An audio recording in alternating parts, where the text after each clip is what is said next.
Okay, now that we've gone through our various techniques for factoring, let's summarize it all because it can be a bit overwhelming. So let's see here. So the first thing to do when factoring is to write the polynomial in descending order. This is the easiest thing to miss because you actually don't have to do it very often. So watch out for that. Write the polynomial in descending order. After you've done that, see if there is a greatest common factor for all the terms. And if the first term,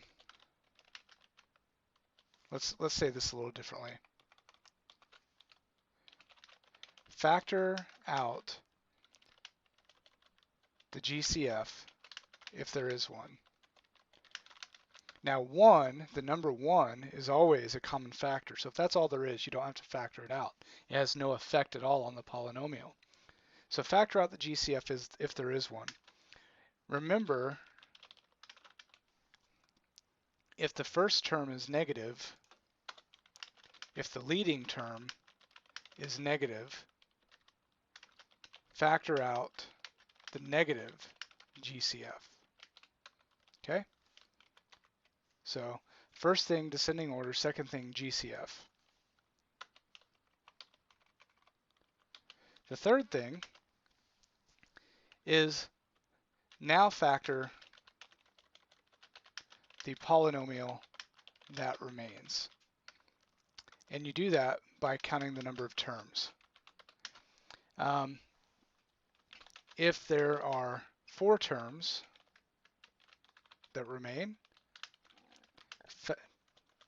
try to factor them by grouping.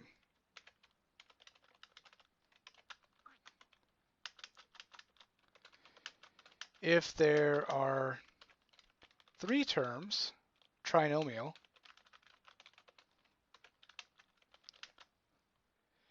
try to split the middle term and then use grouping. The AC method is what some people call it. You may also watch for perfect square trinomials, that pattern.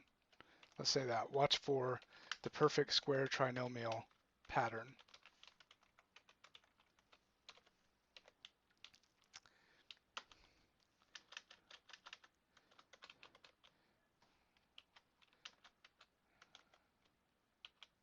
Sorry, autocorrect. If there are 2 terms, binomial, then there is no middle term. So try to factor using conjugates. Okay, a difference of squares is what you might have when you have a binomial. Now these are the techniques we've covered. Okay, there are, for example, there are some other binomial techniques that we're not covering. Okay, so you've done all of that. Once you've done all of that, always check to see if anything factors further. You don't want to stop before you're completely done factoring. Okay, and the last thing is, if we can't factor anything, not even a GCF, then we call the polynomial prime. Okay, so make sure to state if the polynomial is prime or does not factor. And there's our basic factoring summary. Descending order, GCF, and then depending on the number of terms you have, try any of these techniques such as grouping or conjugates to factor.